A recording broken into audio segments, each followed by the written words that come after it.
The next stop is On the Radar Radio. Stand clear of the closing doors, please.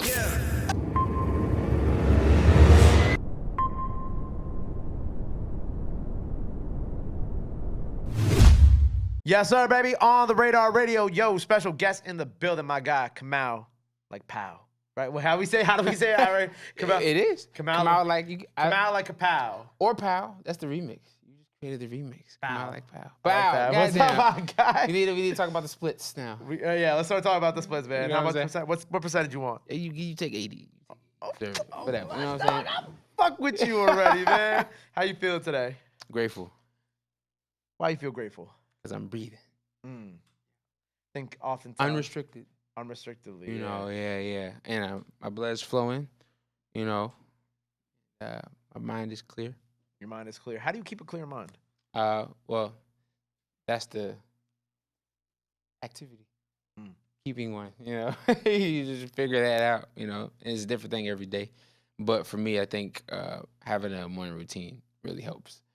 With your mental fortitude throughout the day helps you not get so easily knocked off center. For me, morning routine. Interesting. Cause I'm always interested to find out how artists stay grounded and keep that clear mind. Yeah. And some people say morning routine. I think when I had Turn Me Up YC here, he's a producer from Memphis. He told me that he likes to get up at 5 in the morning, and he likes to. He feels like he's most creative, in the early hours of the morning. Like that's when he's making his best records. And he told me Little Baby's like that too. Like Little Baby will be recording at 7 a.m. And I'm like, I find that interesting because I'm not really a morning person, but I feel like I want to be more of a morning person like y'all because you can feel get better centered. a lot of time. Yeah, I mean, and you could. There are a lot of morning hours. Right. And the thing is, you can get creative. You know, you have what you think is early, but you can get up even earlier, depending on when you go to sleep. When do you go to sleep? Well, I'm actually working on that. Ideally, in a week where everything is very easily consistent, I would go to sleep between 7 and 9, and I'll get up at 2:30. Start my routine at 3:30, and end at 6:30. Take a nap, or get to work. But sometimes I get to sleep at 11, 12, and occasionally 1, 2, 3 in the morning. no, because there's a balance between, because there's a specific reason why I strive to get up at 2:30 or 2:50 each morning. A very personal reason. But I also have to make sure that I'm getting my rest. Yeah. Yeah. I definitely understand that. Your story is interesting. So you were born in D.C. Yeah. Came to New York. I'm born in D.C., raised in Maryland. Raised in Maryland. I only came to New York for college. College. Where'd you go to school? Pratt. Okay. Pratt art school, studied film. I was here for about 11 years. Yeah. So you were studying... Including college. Including college. So you were studying film? Yeah, I studied film. So how did the path divulge from film into music? It never really did. So they're both passions. I got into college for painting. I don't know how to paint though, ironically. But I got into college. How do you get into college for paint if you don't know how to paint? Jedi mind tricks. I like that. No. Fake it till you make it, right? I said I am accepted. Yes, you are accepted. Good. Now, I threw everything into my portfolio, and I just ended up getting in for painting.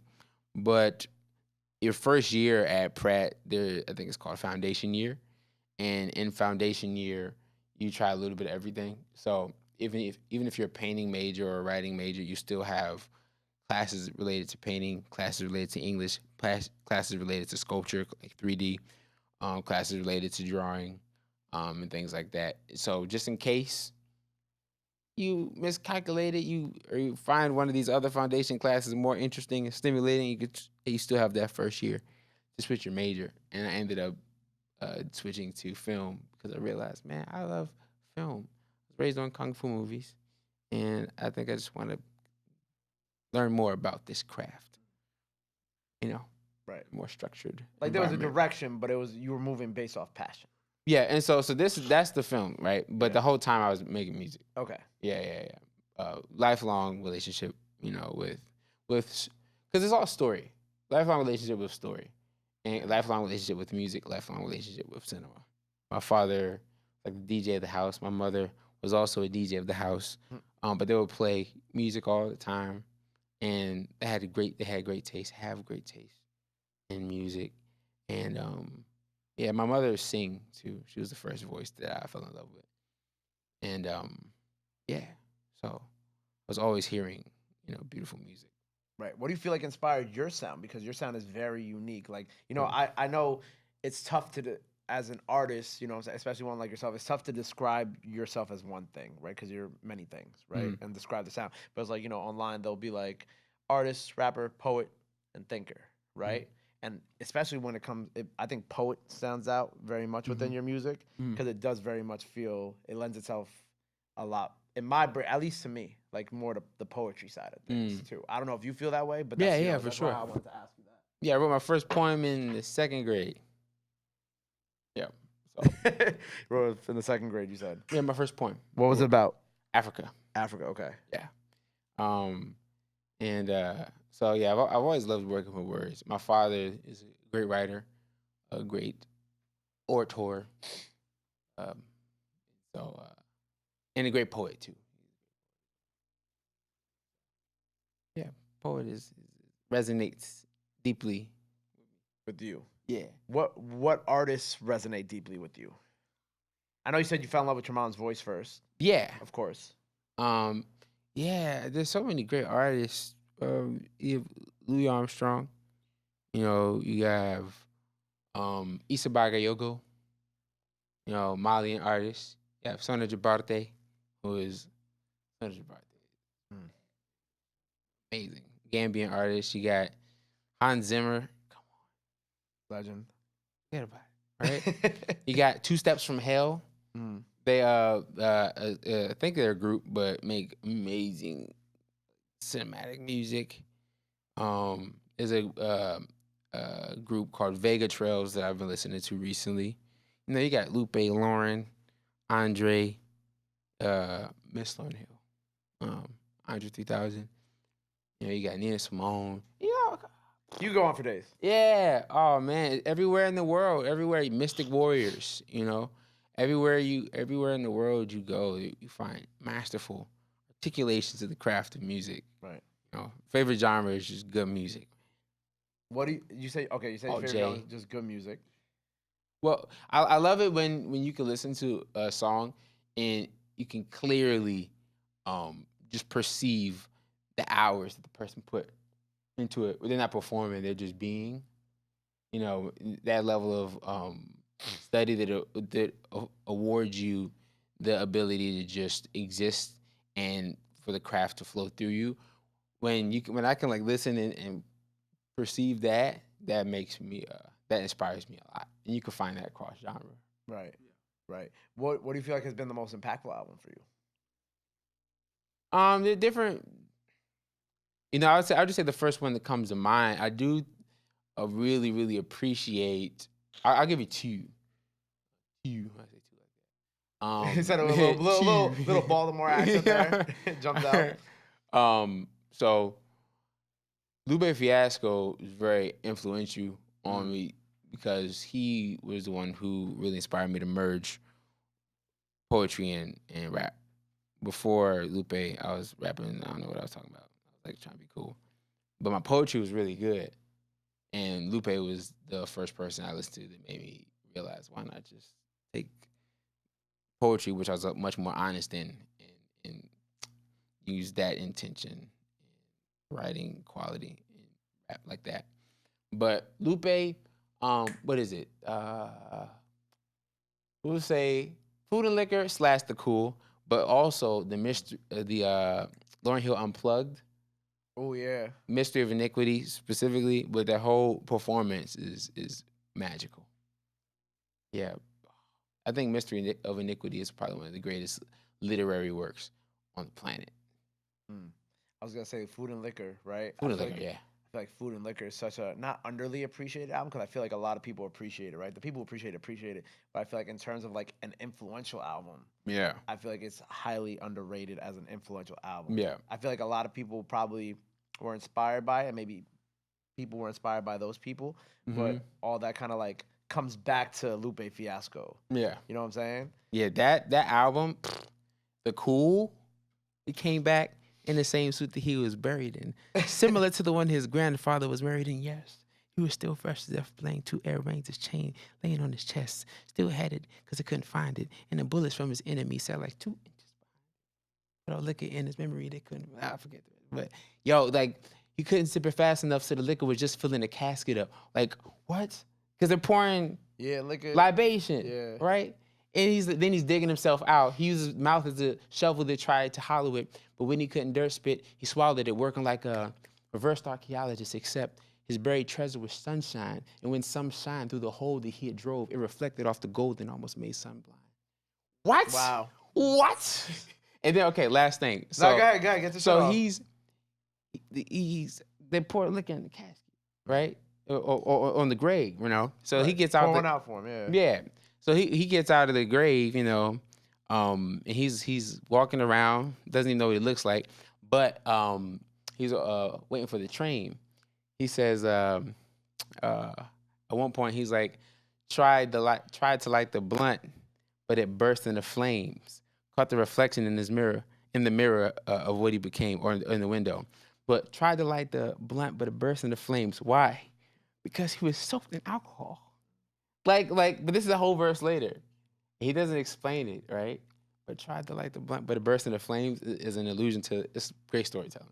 Right. It's like if you catch it, you catch it. You know what I'm saying? Yeah, it's a choice. It's like you can Write a book on it. you can animate it. I mean, You that's can why he has a animate- course. He has a course, I think. I forgot exactly what his course is about at what school he teaches. Oh, he has a master class or something like that. Yeah, he's like a professor. Oh, you mean in person or digital? No, in person. Oh, That's not one of the digital cool. master classes. Like he actually has like a class at something that Oh, if you go to great. college you could take. Yeah, whoever is in that class you better appreciate what you got. Yeah, I appreciate Lupe Fiasco because Yeah. I feel like not enough people verbally say it. You know what I'm saying? People say it, but like Yeah, he's a master. in the hip hop consciousness, Yeah. it's gonna be one of those things that's like it's gonna come back. It's gonna be one of those things on Twitter one day that just goes viral. Yeah. and then everybody's gonna be like, "Wow, we love Lupe Fiasco." You know what I'm saying? Forget about it. It's like how people will go on Twitter and be like, "Oh, like we hate Eminem now." Everybody's going viral saying we hate Eminem, and then everybody's like, "Wait, no, Eminem," and they go viral for saying it's gonna be like that. It's gonna be like one day somebody's just gonna make like you said, make a thread about Lupe Fiasco. That thread's gonna go viral, and then all of a sudden there's gonna be this enormous appreciation for Lupe Fiasco that should have been had. Yeah, he's a master. Great storyteller. That's this griot. He's a griot. You know, he's a master storyteller, and that's one of the really, really old forms of craftsmanship native to our species. You know, Right. storytelling, and it's the predecessor of film. It's a predecessor of song. Yep. It's the predecessor of literature. Mm. You know, it's a predecessor. I mean, even body markings tell a story. It's like story is the way that we survived. Right. Because all you're doing in language is telling story. Yeah. Like, listen, man, don't go that way because the hyenas over there eat you. That's a short form story. It's true information. Yeah, it's like somebody got ate. Yeah. Somebody got ate. But yeah, it's like storytelling is intertwined with the development of language as a necessity. Yeah. So when people tap into that, it's like you're doing this new thing, but you have the original purpose, which reinforces it. You know, because that's the design of it. And when you use a tool in accordance with its design, it's much more powerful. A hammer hitting a nail is really powerful. It as a door stopper is not going to be as effective. But when you hammer with a hammer, then it's going to really work. So when you rap with the original purpose of storytelling, it moves people. Right. Now tell me what story were you trying to tell on this new EP? Oh, so the most concise narrative through line of the whole EP is not necessarily a story, but a message. So some people tell stories from point A to point B. My style is kind of like not necessarily talking about a sequence of events, but describing a moment and expanding it in the description of it, you know? And so the moment is just a moment of self-reflection, expanding through all the areas of my life. So the message of the album is to look at yourself and listen and work on yourself. You know, I noticed self-improvement. Yeah, I was about to say I noticed that from your conversation, the self-talk that you did with Masego. Oh yeah, that's Yeah. true. Yeah. I noticed that like in that video, cause I had watched some of it, cause I like watching shit like that, cause you guys were talking about personal stuff, relationships, Yeah. so on and so forth. And I feel like coming out of a time where we were so impersonal, you know what I'm saying? Think about the pandemic, Mm-hmm. that we all kind of reflect on the relationships that we have, not only with like, you know, significant others, but with each other on Yeah. you know, friendship levels and things like that too. And I think that that's why like that conversation itself was really interesting. Obviously, it was to promote Mango, right? Obviously, it was to promote the song, but like aside from the song, it was just a good It conversation. was a being good had. conversation. It was a good conversation, and y'all were all very comfortable. Like, you know Yeah. what I'm saying? It was. I thought that was really cool. I like that a lot. Yeah, it was very. It was a good memory, good moment. How'd that song ended up coming together with the three of y'all on it? So originally it was Eddie Oasis and I, Okay. and that was just a really easy phone call. Led to studio session. Led to song created that day. Like pretty much done. Like I think it was a little more work after that, but it was like a 1 day thing. Boop boop, bing. That was it. Boop boop bing, boop boop bing bong. And then it just started doing well. And then Masego joined. I'm not exactly sure how it came into Masego's hands, but you know he blessed the heaven out of Killed it. that shit. Yeah, he blessed it. He's really fun to work with. Very very funny and cool, intelligent. Yeah. Masego's hilarious. I saw He's him perform funny. at a club once, out here in Brooklyn, and it was like 3 in the morning, and he like pulled out the saxophone, right? Started course. doing his thing, and I'm just like, and my favorite thing, I don't know, do you like people watching? Yeah. I love people watching, right? Some people watching in the club, right? I just like look to the side of the stage, right? And there's just like a, you know, it's like couches because there's sections, right? It's a Yeah. club. Mhm. And I look to the side of the stage and I just see all the girls standing on top of the couches. And I was just like, yo, I hate this guy. Now he's a charming dude. Huh? He's a charming dude. No, I ain't even mad at him. I was like, damn, Yeah, if yeah, I he can play got the the saxophone, magic. I'm like, damn, bro, he got it. I hope he takes all of them home with him. Yo, like literally, you can animate Masego and his saxophone and just like spells of a lyric just coming out of his saxophone and people just following him down the road. You could animate him as this cartoon where he's like a Jedi and he uses the Force through the saxophone. The guy's like, "Oh, give me your money," and Masego's like, and the guy's like, "I will give you my money." Boom, done. That's really impressive, by the way. Thank The you. little saxophone noise. You know, it's saxophone or any woodwind or brass. I'm just gonna do the same sound. Yeah, Can you do a trumpet? We're it's gonna all try the this same out. sound. It's all the same sound. It's all the same sound. It's all the same sound. I feel like it's more like a trumpet than anything. But You're a big Star Wars fan, I see. Star Wars. Okay, so Oh, you just make Star Wars references. so I am. I love the world. I'm not the most knowledgeable, but I do love the world, and I'm a big Mandalorian fan. Star Wars fans, don't hate me, okay? Because I do plan on going back and watching the whole thing over. I just saw a lot of them so long ago as a child, and I only watched them once. But I love the world. I love the sound design as well, and the Foley of Star Wars. Yeah. Like there's a whole world. It's not real. So like they had to make all of those sounds, Yeah. the little centipedes and all of the textures and stuff. Mm. So the art that went into the creation of those films is extensive and masterful, like in all directions. Very much the film side of you jumping out. Yeah, man. Yeah. Very much watching Mandalorian with the little boot clicks like that Boba Fett has, and you're just kind of Boba like, Fett, yeah. and you're just like, oh, that's interesting, because that was like a hint from when they did that in what season was that? It was like season 2 of Mandalorian. Mhm. Oh no, it was a hint in season 1 that Boba Fett was gonna be in season 2. Mm. And like it was only something that you would know about if you had known about the boot clicks from like Empire Strikes Back. I don't. like that. What's the boot? That's the clicks? thing. So apparently, like, cause I'm a big Star Wars fan. Like, in Empire Strikes Back, like Boba Fett's in that, right? Mhm. And he has like there's like certain like boot clicks that his boots make, right? Mm. It kind of sounds like an old Western. You know how like in the boots on the old had like the Like a little, spur. what are those things called on the back of old Western boots? Yeah, Spur's like a little star. Yeah, sure. Yeah. So you know it makes like a click, right? Oh, So okay. like in season 1, there was like an unknown figure that like kind of went over what's her name? Fennec's body, Ming-Na Wen's character, and it made those boot clicks, right? Mm. So everybody's like, oh, is this Boba Fett? Is Boba Fett alive? Mm. Like everybody thought it was Boba Fett. and it was Boba Fett, but it was a if you know you know. If know you what know, I'm you saying? know, It's a yeah. if you know you know that Easter those egg. Yeah.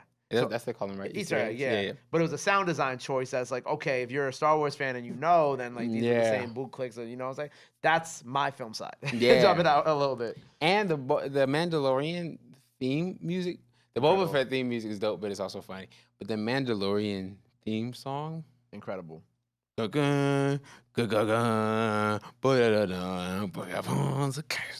adding my own jumps, but that.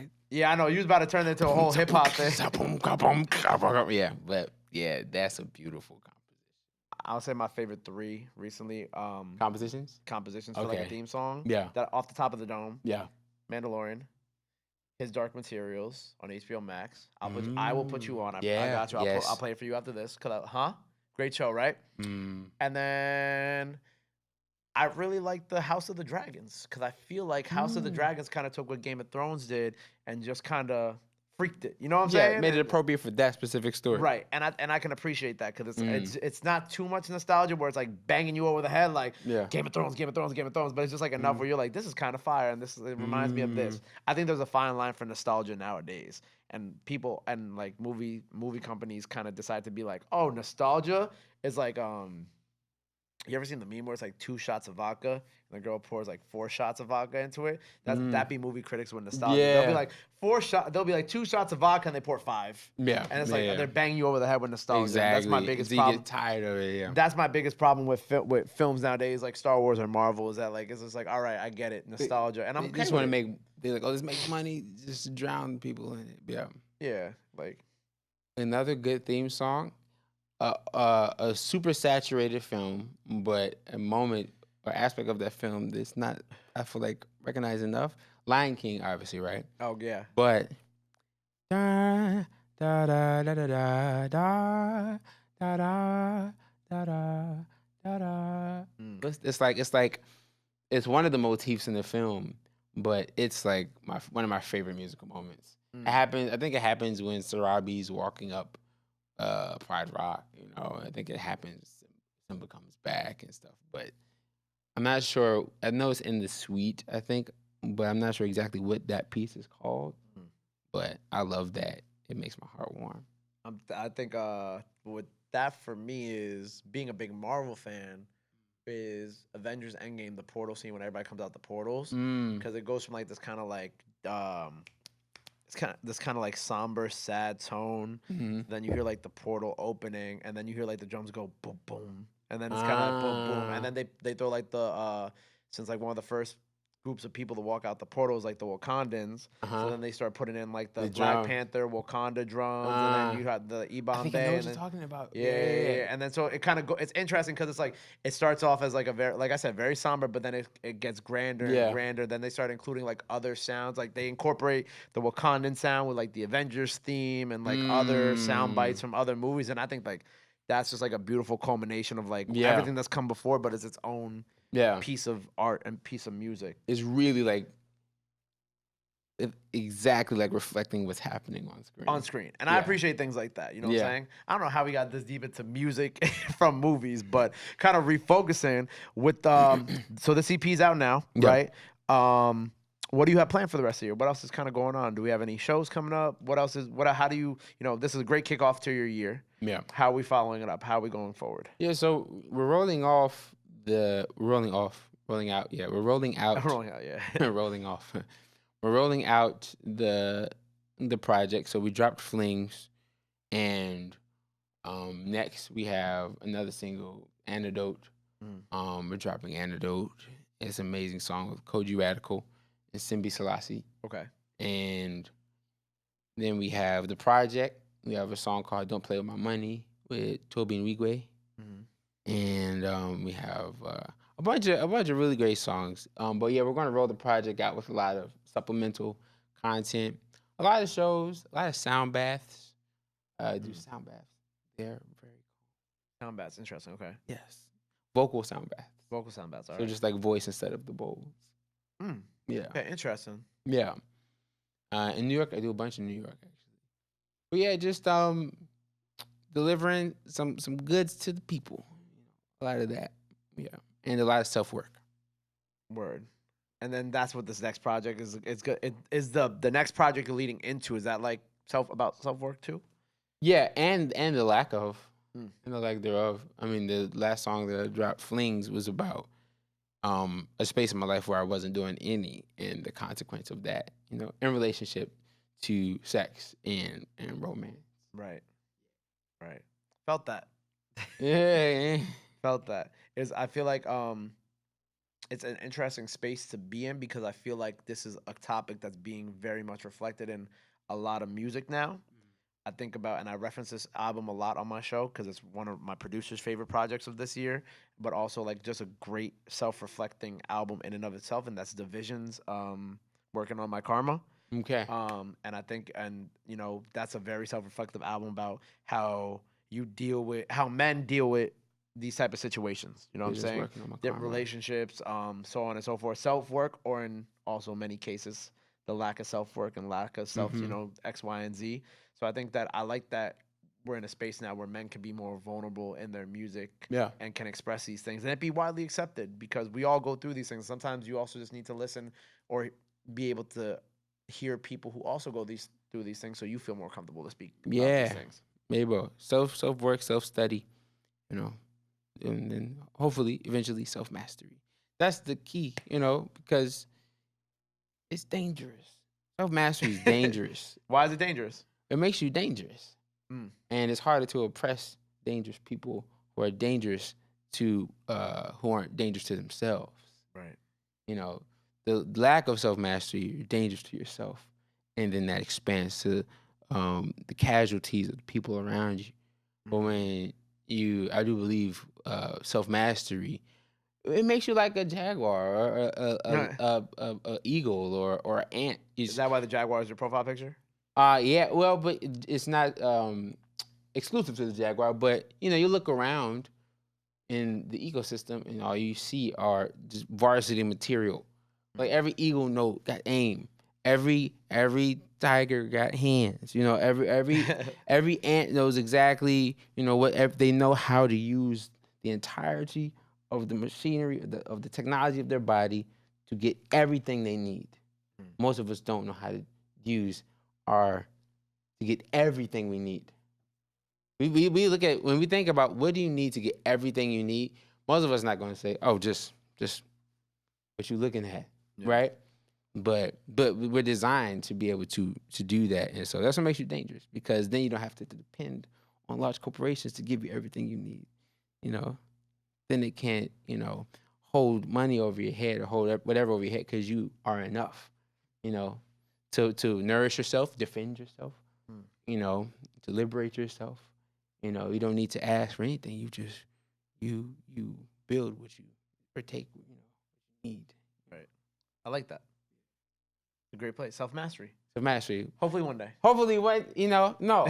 Yes, we're going there. One day. Yeah. One day. Manifest that. Put that into the universe. I'm big on that. Mantra. So more music on the way. What are we performing here today? What are we gonna do today? So, hello. We're going to do driving scenes. Fire. Yeah, well, it's a song about kind of a lot of allusion to the conversation, storytelling, and my upbringing in that song. Tough, man. Yeah. Well, by the time y'all seeing this, Driving Scenes Performance is out now. Go get that new EP. More music on the way. Before we get out of here, anything else you want to let the people know? Want to let the people know where they can follow you at, all that good stuff. Now is the time to do it. This camera right here. Boom. Everywhere, it's Kamauu World. Smile like a pow. Yeah, well, Kamauu. It's all caps, just so you know. World. Kamauu World. It's world spelled like world. Boom. Shakalaka. There you go. Well, make sure you go run up the performance. Go run up that EP. Make sure you go follow him. Go show him some love. Go show him some support. Love is free. Support is free. We already knew that. Till next time, Kamauu on the radar. Go ahead. Also, that's all the social media, including the Patreon. Importantly, including the Patreon. Kamauu World. Come support your guy. Exclusive content on there. You won't find anywhere else. There you go. Well, like I said, love is free, support is free. Patreon ain't free, but go ahead and support him anyway because it's a good thing to do, and he's a dope artist. Performance out now. Go run that out. Come out on the radar. We out. Bow. My guy. Love. My brother.